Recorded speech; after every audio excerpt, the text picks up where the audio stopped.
2 cars like everybody else, this wouldn't happen. Everyone doesn't have 2 cars, and you know why we don't. But I told you and Dad the one I want doesn't cost, but... Bud. Oh, Mother, what am I going to do? Well, if you can't get in touch with one of your friends, call a taxi. What about Lenny? I've called him. I've called every living soul that I know. Where can Dad be? I have got to leave right now. This is Talkback. Our drama for this program is called Pressure. Our guest is the Reverend Dr. James Doty, Director of Pastoral Care and Counseling for the Indiana area of the Methodist Church. Later, Mr. Merle Emery and Dr. Ross Snyder will be asking Dr. Doty questions raised by our play.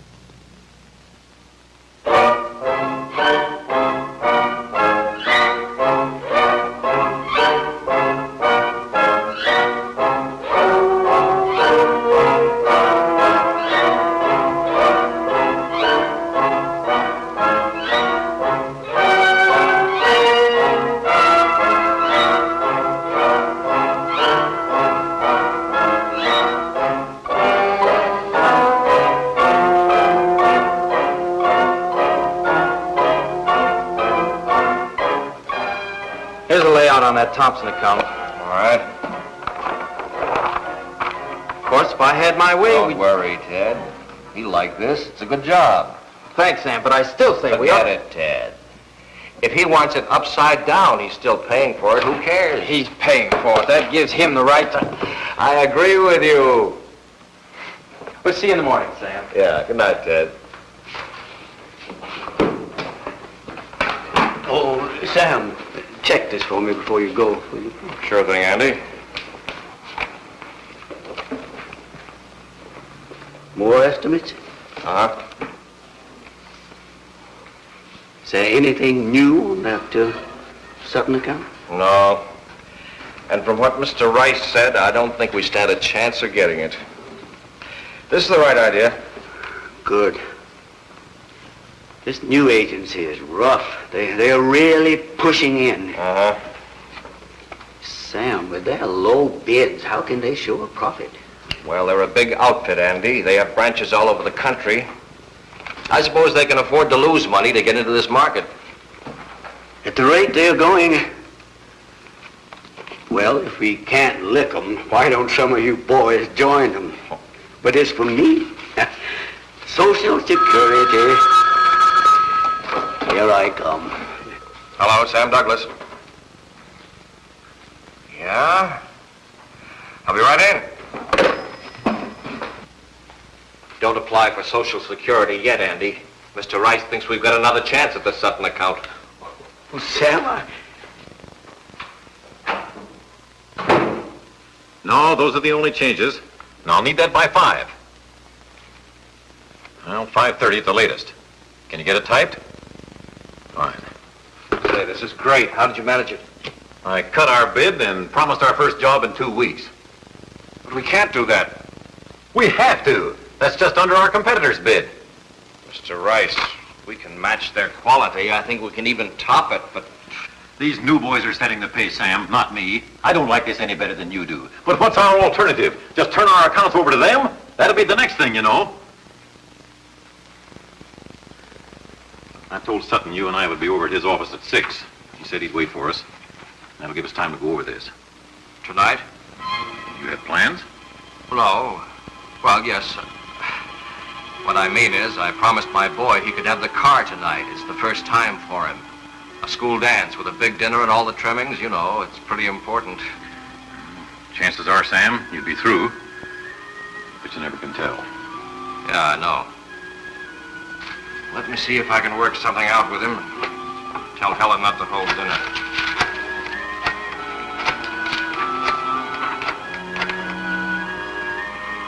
Just 2 weeks, huh? Here's my latest estimate.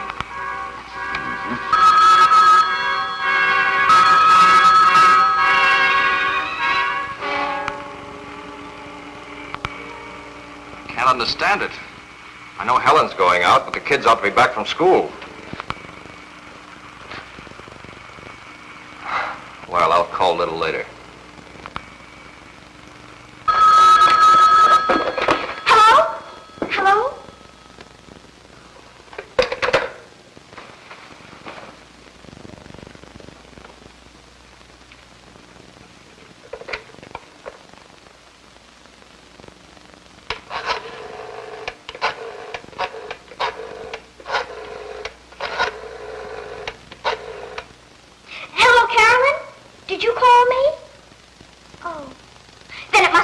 Eileen.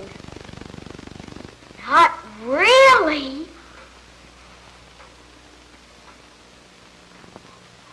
Oh, I'll call her later. Tell me every word.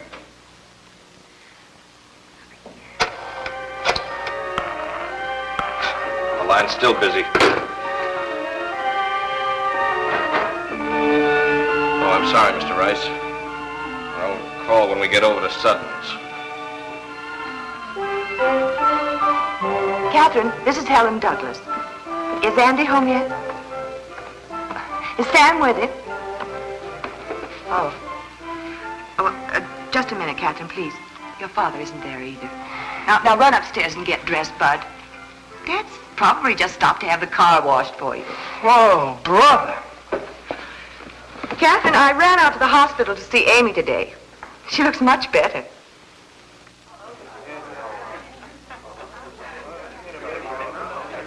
Operator, I know there's a conversation on this line. Will you break in, please? Is this an emergency, sir? It's rapidly becoming one. You'll have to talk with the head operator. I'll ring her for you.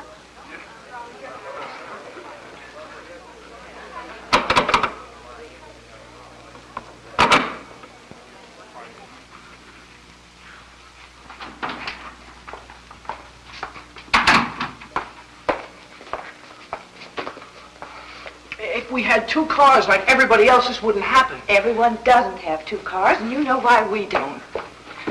But I told you and Dad the one I want doesn't cost, but... Bud. Oh, Mother, what am I going to do? Well, if you can't get in touch with one of your friends, call a taxi. What about Lenny? I've called him. I've called every living soul that I know. Where can Dad be? I have got to leave right now. Maybe he's been in an accident. Maybe he's in the hospital. Pat. He's just forgotten. He just doesn't care. You know better than that. Something's happened. Yeah, that's what I really meant. Pat, will you run up to your room and do your homework? Oh, Mother. And Bud, call a taxi. But Mother... And call Jennifer again and tell her you're coming by taxi. Hello? Yes, dear. Yes, she's here, but she can't talk on the phone right now. Oh, Mother. Shall I have her call you? All right, dear. Goodbye. Make a call, Bud. Who was it? She didn't say, Pat. She said it wasn't important. Could it have been Carolyn? I couldn't say, dear. Well, was her voice kind of high and squeaky? Pat, I couldn't even begin to guess who it was. Hello. Will you send a taxi to 7-Eleven Bowling Place? Well, for Pete's sake, you could have at least asked her. Huh? Pat, she said it wasn't important. But couldn't you have just Will you asked please her? shut up? I can't hear. Hello? He's hung up. They're usually pretty fast, dear. It probably was Eileen. I'll bet that's who it was. Pat, will you please go on upstairs and do your homework? But don't forget Jennifer's corsage. Ooh, gee, Mother, how much money do you have? Oh, no, you don't. We'll pay you back, baby. Isn't anyone on the phone? Hi, Pop. Dad, give me your keys. Sam. Sorry I'm late, son. You better grab a dust cloth. You mean you didn't get it washed? Sam, where on earth have you been? I've been nearly out of my mind. Well, never mind. I'll use my handkerchief. I've been trying to call you. Oh, so long, everybody. You got plenty of gas. Have a good time, son.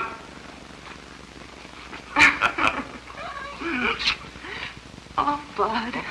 Bud, your corsage!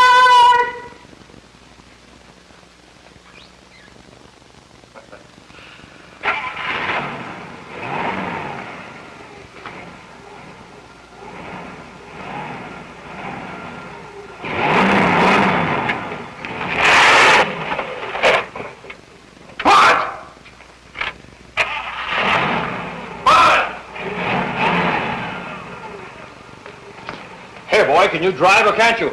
Oh, please, Dad, I'm late. What if you are? You can't drive like a madman. I'll drive careful, really I will. Now, please let me go. You can give me a lesson tomorrow. Turn off the ignition and give me the keys. Sam. You heard me, young man. You promised me 3 weeks ago that I could have this car tonight. Then you don't arrive till I'm late, and now you want a lecture. Get out of the car.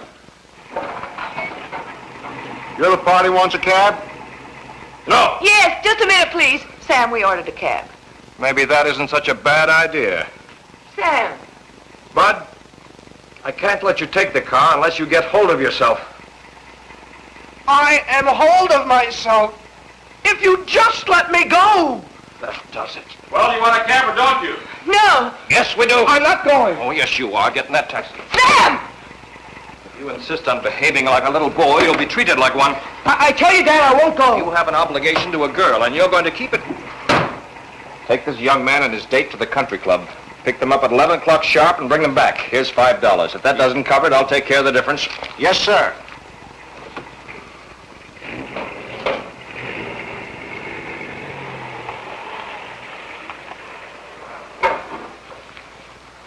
How could you to your own son?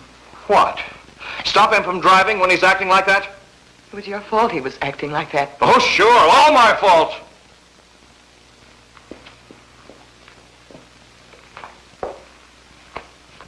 You ought to hear him. Or maybe you can. Pat! The idea of you talking to your friends about our private lives. Hannah, stop it! Pat, go to your room. How could you? Your own daughter.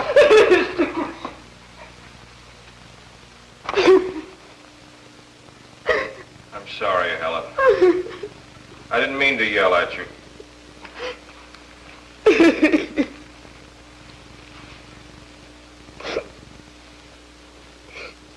Maybe I was a little rough on Bud. Sam, what's come over us? Now, Helen, we're just tired. No. We live on the ragged edge all the time. I can't take it. Oh. We'll work it out. We'll do something. What? I don't know, but something.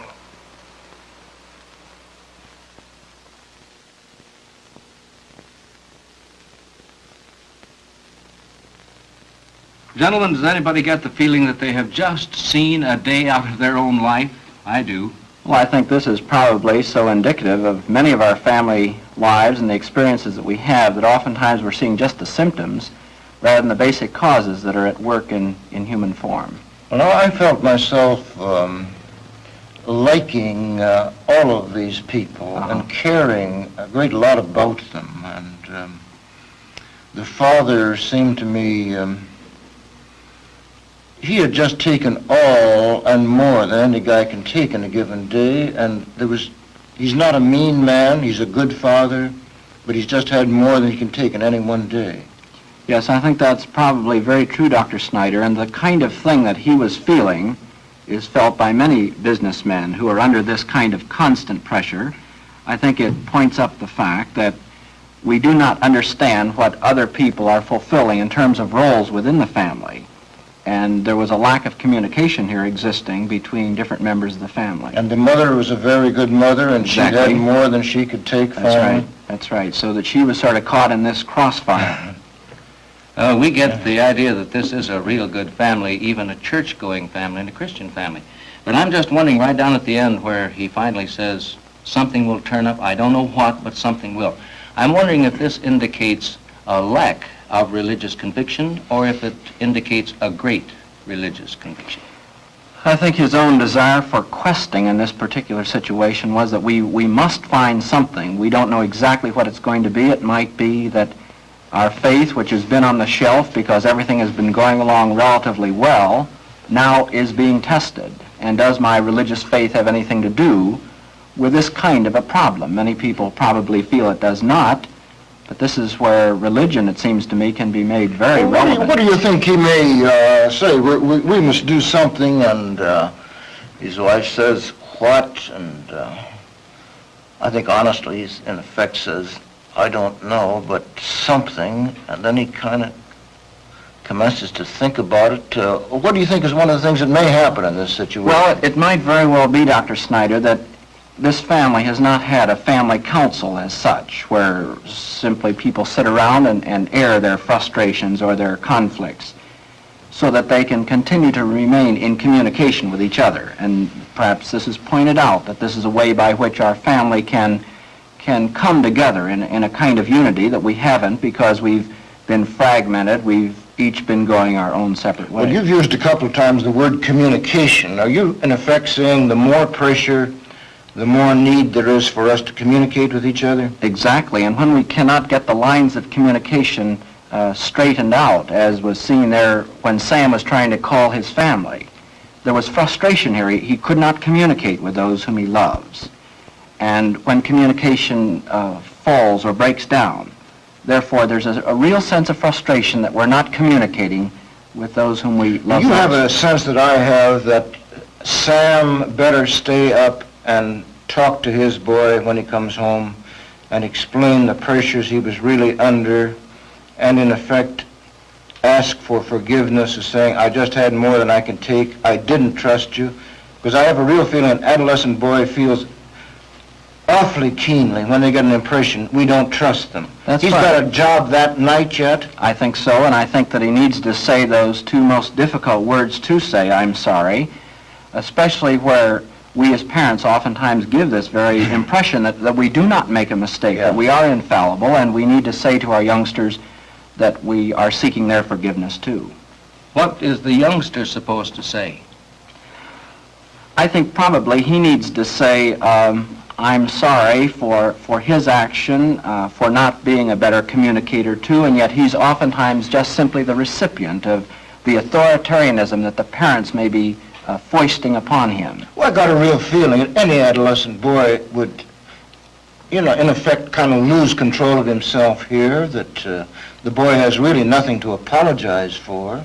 This is a part of the turbulent teens, isn't it? This process of sloughing off. He hasn't lived very long. Right. This is a crucial moment in his life, and the one fellow whose opinion he depends upon most, his own dad, apparently didn't trust him finally. I think that's right, and I think each would probably want to say that I'm sorry, and let's start again, and let's wipe the slate clean. This is what a family council, this is what forgiveness can do in the family. I don't see a family council here. This is between the dad and his son. Well, I think that I would disagree here, Dr. Snyder, in that there was a breakdown in communication with a number of persons, not just simply... Yes, but you as a father wouldn't call a family together and then apologize to the son in front of the family, would you? I think this is something you have to work out between the two of you? I think I would work it out between the two, but I think it would simply indicate a symptom of this underlying problem that there has been a lack of communication in the family. And it could be, as has been pointed out by Mr. Emery, a good family and relatively typical.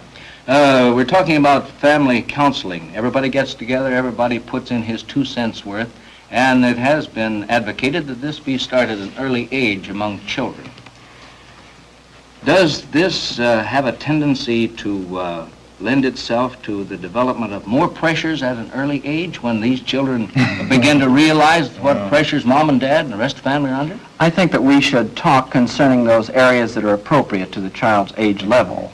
And if something is going to be a real frustration to the child, then I would not bring this up. But as the child begins to appropriate a new sense of freedom and emancipation, therefore it gives the child an opportunity to say, my vote counts for 1 too.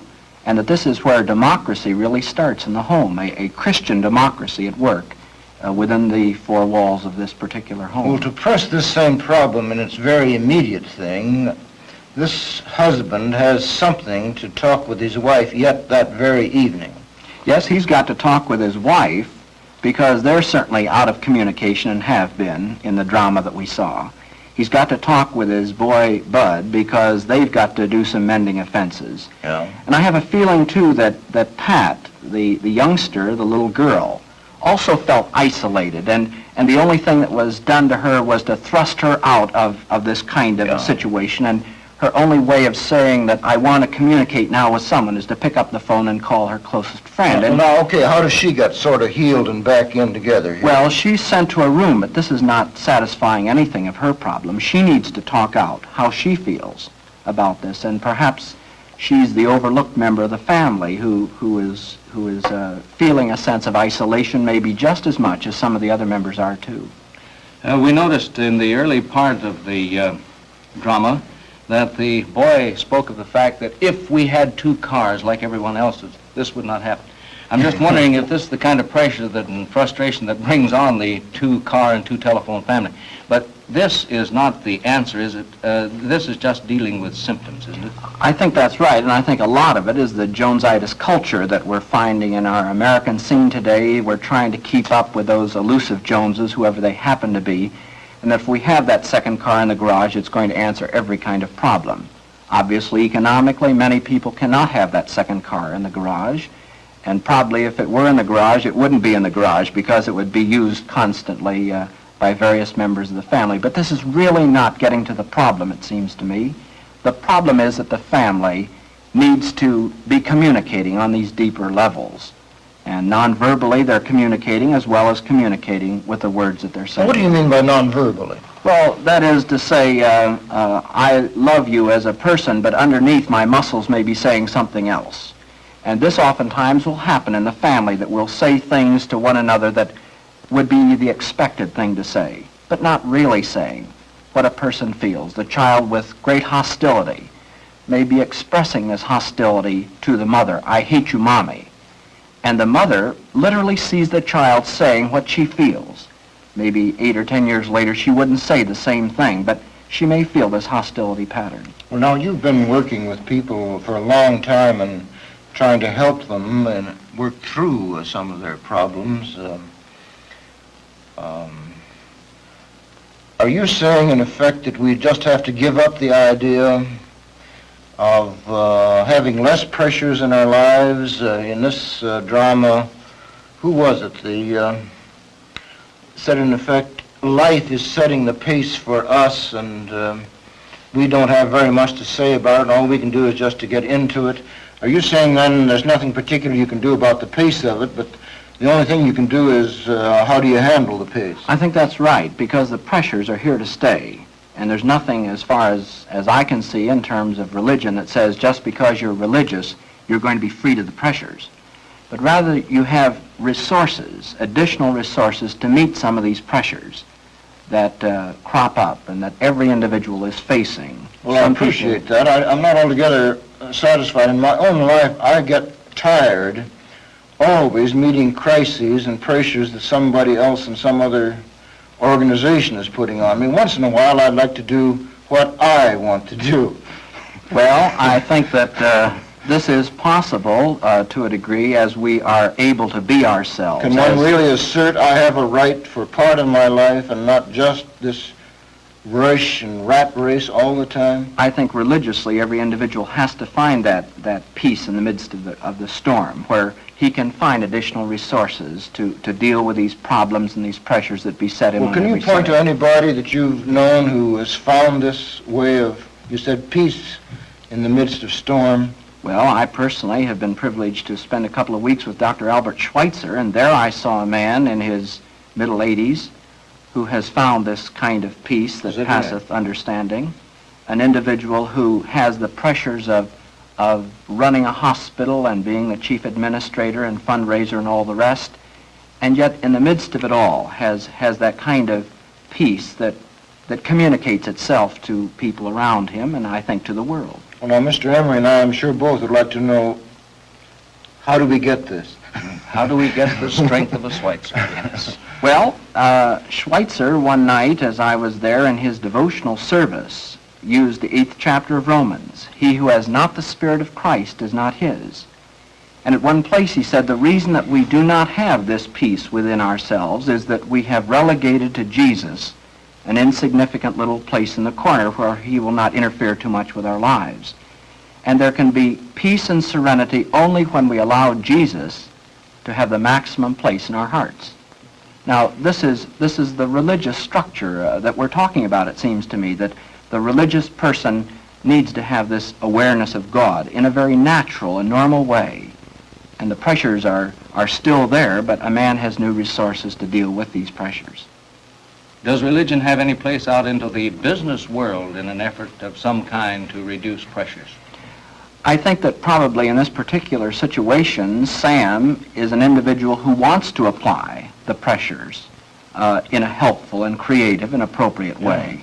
And my guess is he probably does a pretty good job in terms of applying it to his business situation. But the breakdown comes when he's not applying it in the home situation like he really would most want to do it. I got an impression, perhaps, it was a good thing that this explosion occurred in the family, provided now there's something of the communication that you're talking about, that they might have gone living all of their lives, as the wife says, on the ragged edge. Right, right. And now that an explosion actually has come, they have to look at it and do something about it. Exactly, because the explosion in itself is not an evil thing if they follow it up with constructive action. It becomes evil when they allow this kind of situation to create an illness or a disease within themselves, and they act as though it doesn't exist. But all of them probably feel guilty at the end of this particular episode. But they need not when they ask forgiveness from one another. I'd very much enjoy and be helped if you would tell me a bit more what you mean by forgiveness. Well, it seems to me that of my own resources, it's very difficult for me to say I'm sorry. But if I begin to see that there is real therapy, real health that takes place both within me and within the person whom I've wronged, then forgiveness takes on a religious dimension. And what do you mean by forgiveness then? To literally say that I have made a mistake and I'm seeking your help in helping me to have wholeness again. It's not just simply myself being related to you alone, important as that is, but it's that together we're related to each other. And I'm seeking your help to recover myself as I want to be too? Exactly, within a religious framework. That I, within myself, probably have great difficulty asking forgiveness when I think maybe I've been more right than wrong. If I understand you, then forgiveness is very central in your own Christian faith. Central, I hope, increasingly in my own Christian faith, and this is probably the hardest part that every individual has to face in his own life. Is there any time when it is wrong to ask forgiveness? This discussion isn't finished until you have thought through to your satisfaction the questions that Mr. Emery, Dr. Snyder, and Dr. Doty have been considering. Perhaps you will want to continue to think and talk about the issues which Talkback is raising. Talkback is a public service program presented by this station and the churches of your community. It was produced in cooperation with the National Council of Churches as a contribution of the Methodist Television Ministry.